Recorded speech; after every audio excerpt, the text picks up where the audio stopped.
Whistle சின்னத்திற்கு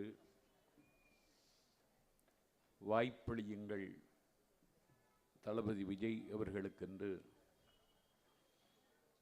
நடைபெற்று கொண்டிருக்கிற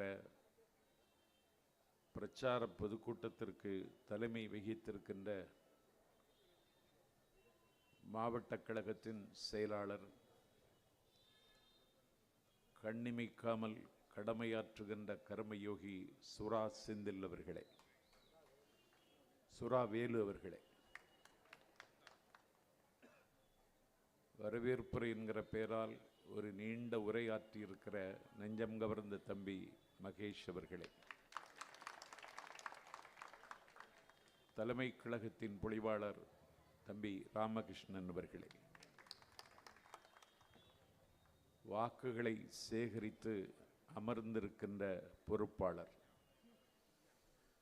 41 குடும்பங்களை கரூரில் தத்தெடுத்தவன், ஆர்கே நகரையும் தத்தெடுத்திருக்கின்ற தங்கமகன், நீங்கள் தத்தளித்தால் படகாய், நீங்கள் தடுமாறினால் ஊன்றுகோலாய், உங்கள் இரும்பை பொன்னாக்குகிற மந்திர கோலாய் காலம் ஆர்கே நகருக்கு தந்த நன்கொடை நண்பர் மரிய வில்சன் அவர்களே, எளியவன் எனக்கு பின்னால் 1 கோடி இளைஞர்களின் கொள்ளிடமாக திகழ்கின்ற தமிழக வெற்றி கழகத்தை வழிநடத்துகின்ற வரலாற்று கடமைக்கு தலைமை தாங்கியிருக்கிற தளபதி விஜய் அவர்களுக்கு அவருடைய சுமையை பகிர்ந்து கொள்ளவும், அவருடைய சுகதுக்கங்களை தீர்மானிக்கவும், அந்த கடமையை மேற்கொள்வதே என்னுடைய கர்ம வினை என்று கடமையாற்றுகின்ற பொறுப்பின் பொது விலக்கணம், எளியவன் என்னை ஆற்றுப்படுத்துகிற இடத்தில் இருக்கின்ற தேர்தல் மேலாண்மை பொதுச் செயலாளர் ஆதவ் அர்ஜுனா என்றாலே அறிவாலயத்தினுடைய அஸ்திபார கல்லி ஆடுகிறது என்ற தகவல் வந்து கொண்டிருக்கிறது. ஆற்றலின் ஊற்று, அன்பின் நாற்று, ஆரியூர் நண்பர் ஆதவ் அர்ஜுனா அவர்களே, கண்ணு கட்டிய தூர வரையிலும் தேனடையில் தேனீக்கள் திரண்டிருப்பது மாதிரி திரண்டு வந்திருக்கிற காலத்தால் சீலத்தால் மூத்த பெரியோர்களே, ஏப்ரல் திங்கள் 23 தத்தம் ஜனநாயக கடமையை ஆற்றுவதற்கு காத்திருக்கின்ற வாக்காளர் பெருமக்களே, பால் நினைந்து ஊட்டுகிற என் பரிவுள்ள தாய்மார்களே, வரலாற்று மாற்றத்திற்கு அடையாளமாக விளங்குகிற என் வாலிப தம்பிகளே, மாற்றான் தோட்டத்தில் மணக்கு மல்லிகைகளே, ஜனநாயகத்திற்கு உப்பாகவும் சர்க்கரையாகவும் இருக்கின்ற ஏடுகளின் ஊடகங்களின் பெருமைக்குரிய நிருபர்களே, எளியவன் எனது பேச்சை அச்சு பிசகாமல் ஒற்றெடுத்து அண்ணன் ஸ்டாலினிடம் ஒப்படைக்க வந்திருக்கிற அரசாங்கத்தின் ஒற்றர்களே,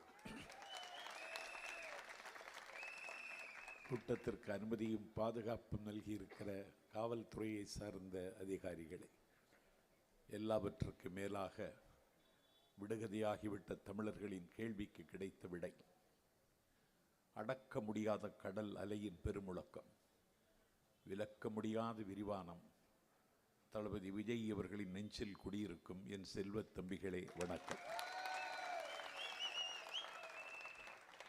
ஆர்கே நகர் தொகுதி எனக்கு பரிச்சயமான தொகுதி.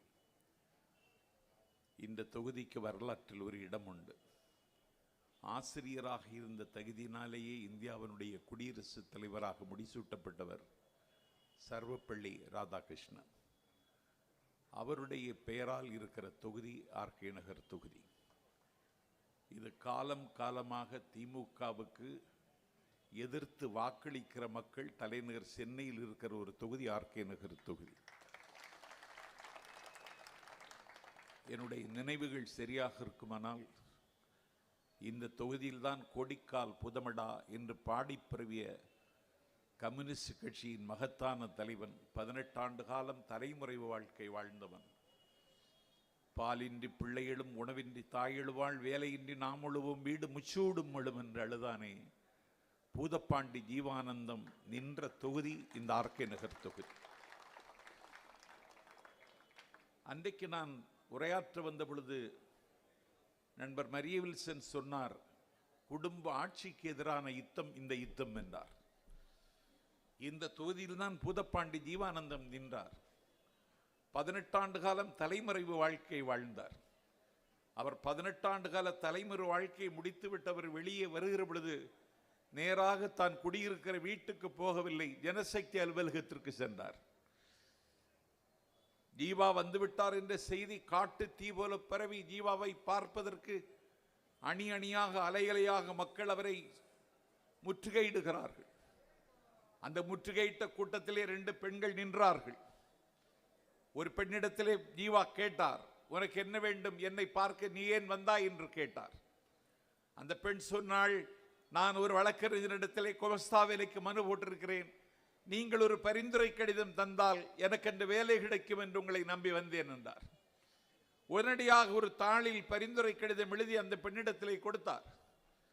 அதற்கு பிறகு இன்னொரு பெண் என்றால் அவளிடத்தில் கேட்டார், நீ யார், உனக்கு என்ன வேண்டும் என்று கேட்ட பொழுது அந்த பெண் சொன்னாள், என் பெயர் குமுதா, என்னுடைய அம்மாவின் பெயர் கண்ணம்மை, என்னுடைய தாத்தாவின் பெயர் குலசேகரதாஸ், நான் உங்கள் மகள் என்று சொன்ன மாத்திரத்தில் கண்கள் உடைந்து கண்ணீர் கொட்டிற்று. அதுதான் தன்னுடைய மகள் என்று ஜீவாவுக்கு தெரியாது. தன்னுடைய மகள் தன்னிடத்தில் என்னிடத்தில் அறிமுகம் செய்கிற நிலைமைக்கு நான் ஆளாகிவிட்டானே என்று அடக்குமுறைக்கு அஞ்சாத சிங்கம் பெற்ற மகளை வாரி அணைத்து, உன்னை நான் அடையாளம் கொண்டு கொள்ளாமல் போனது தவறுதான், என்னை மன்னித்து விடு மகளே, என்னை மறந்து விடு மகளே, எனக்கு விதிக்கப்பட்ட வாழ்க்கை என்று நான் இதை கருதவில்லை, நான் விரும்பி ஏற்றுக்கொண்ட வாழ்க்கை என்று 18 ஆண்டு கால தலைமுறை வாழ்க்கையில் மகளையும் அடையாளம் காண முடியாமல் ஒரு தலைவன் தமிழ்நாட்டில் வாழ்ந்தான். அவன்தான் ஜீவா. அவன் நின்ற தொகுதி இது, அவன் வென்ற தொகுதி இது. ஆகவே இன்றைக்கு குடும்ப அரசியலுக்கான யுத்தம். திமுக அண்ணா திமுகவை தவிர்த்து இன்னொரு சக்தி இந்த மண்ணில் வர வேண்டும் என்று ஒரு 35% வாக்காளர்கள் எல்லா பொது தேர்தல்களிலும் வாக்களிப்பதற்கு வாக்குச்சாவடிக்கே வரவில்லை.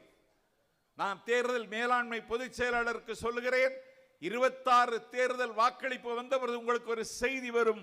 65% வாக்குகளை பதிவு செய்த தமிழ்நாடு 90% வாக்குகளை பதிவு செய்தது என்ற செய்தி வரும். காரணம், அந்த இட்டு நிரப்ப முடியாத இடைவெளியை இட்டு நிரப்புவதற்கு ஒரு தலைவன் வந்திருக்கிறான், அவர்தான் தளபதி விஜய்.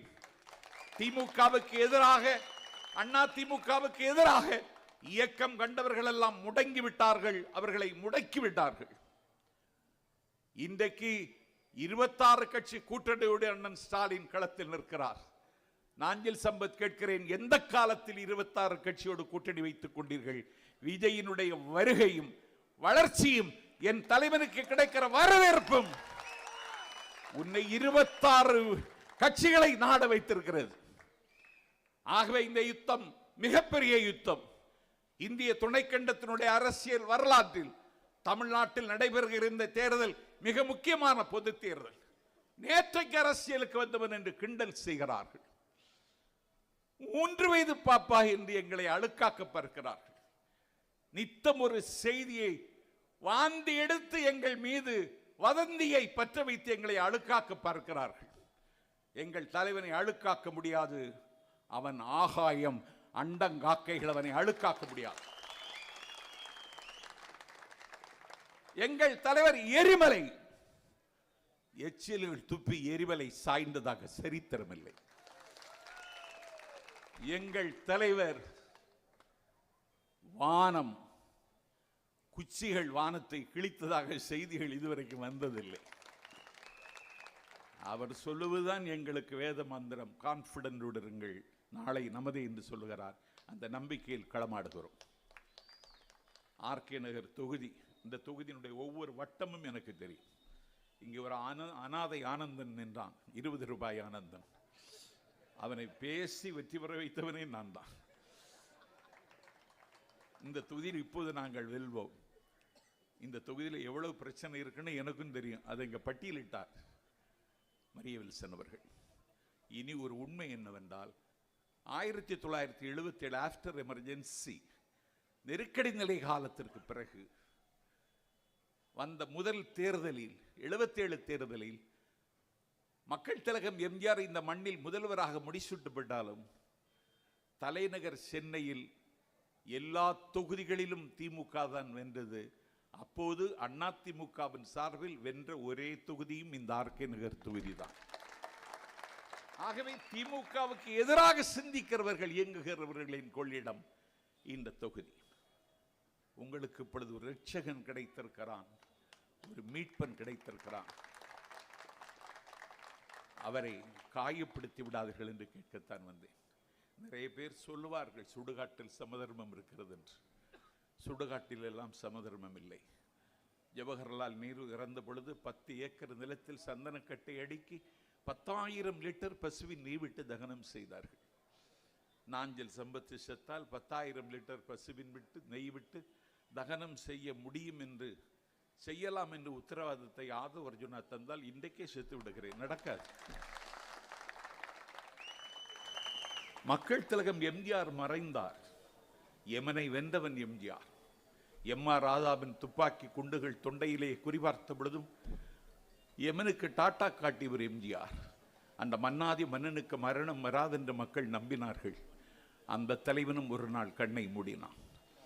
அவருடைய இறுதி ஊர்வலம் தலைநகர் சென்னையில் நடந்தது. எனக்கு வகுப்படுத்தவன், என்னுடைய ஆசிரியன். நான் கனவுகள் காணுகிற கால் சட்டை பருவத்தில் என் கரம் பற்றி பிடித்து எனக்கு தமிழ் பேச சொல்லி தந்த என்னுடைய குருநாதர் வலம்புரி ஜான் தான் எம்ஜிஆர் மறைந்த அன்றைக்கு என்ன செய்தார் என்று சொன்னால், அந்த ஒலிபரப்புவார்கள், நேரடி ஒளிபரப்பு, அவர்தான் அன்றைக்கு அதை செய்து கொண்டிருந்தார். எம்ஜிஆருடைய ஊர்வலம் வந்து கொண்டிருக்கிறது. 10 லட்சம் மதிப்புள்ள சந்தன பேழையில் அந்த பொன் மகனை வைத்து ஊர்வலமாக சுமந்து கொண்டு வருகிறார்கள்.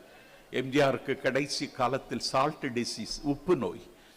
அப்போது வலம்புரி ஜான் சொன்னார், உனக்கு உப்பு நோயாமே, மன்னாதி மன்னனே உனக்கு உப்பு நோயாமே, உங்கள் உப்பை திண்டல்லவா நாங்கள் வளர்ந்தோம், உனக்கு எப்படி உப்பு வந்து சேர்ந்து கொண்டது உன் உடம்பில் என்று கேட்டு கதறினார். ஊர்வலம் வந்து கொண்டிருக்கிறது. கடற்கரையில் மணலை தோண்டி அந்த சந்தன பேழையை கீழே இறக்கப் போகிறார்கள். அப்பொழுது அண்ணன் வலம்புரி ஜான் சொன்னான், இதுவரைக்கும் மண்ணை தோண்டி நாங்கள் தங்கத்தை தான் எடுத்தோம், இன்றைக்குத்தான் மண்ணை தோண்டி எங்கள் தங்கத்தை அதில் வைக்கப் போகிறோம் என்று அழுதான்.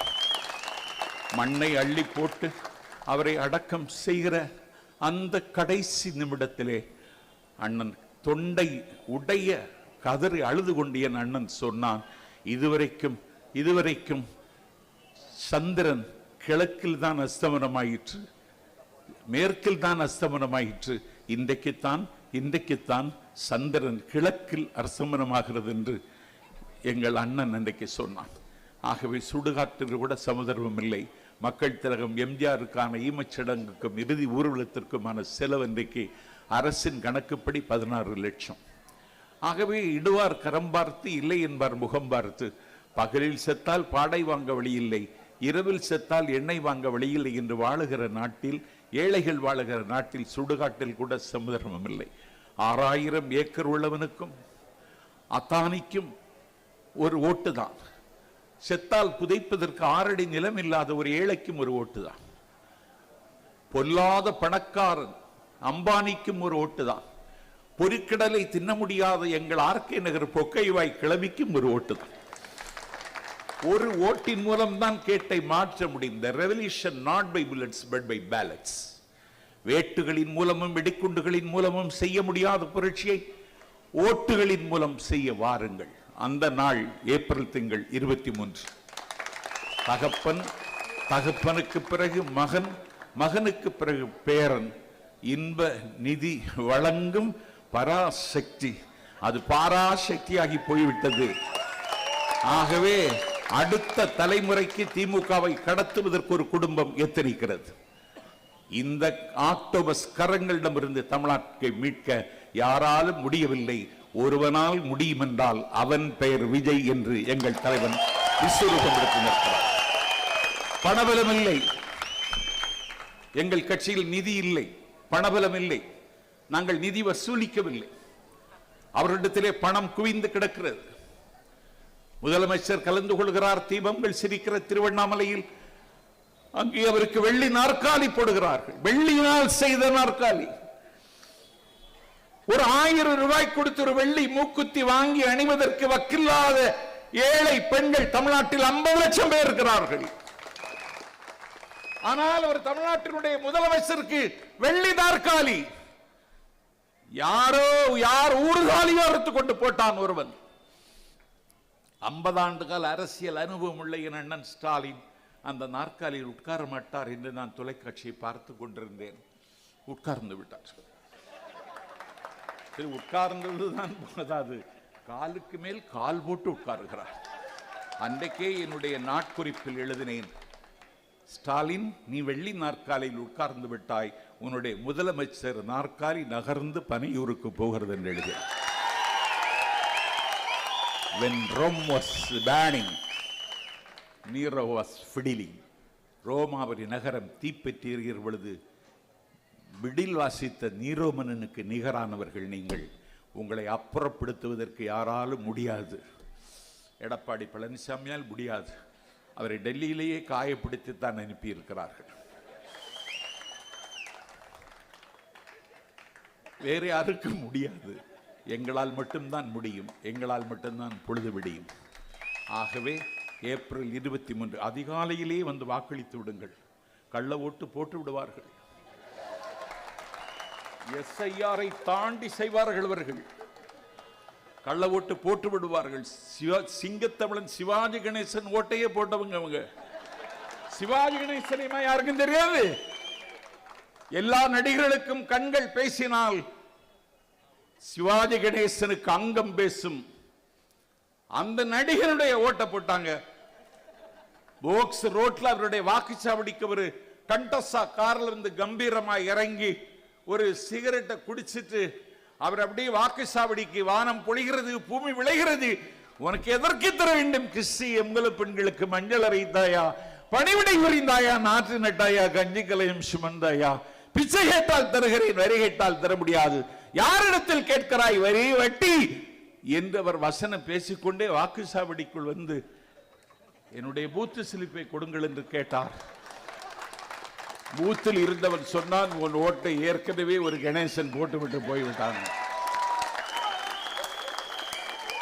சிவாஜி கணேசன் ஓட்டையை போட்டவர்கள். நான் மாவட்ட செயலர் சுறாவுக்கு சொல்லுகிறேன், நம்முடைய வாக்குகள் அனைத்தையும் 10 மணிக்குள்ளேயே பதிவு செய்து விடுங்கள். பார்க்கிற வேலை தான்.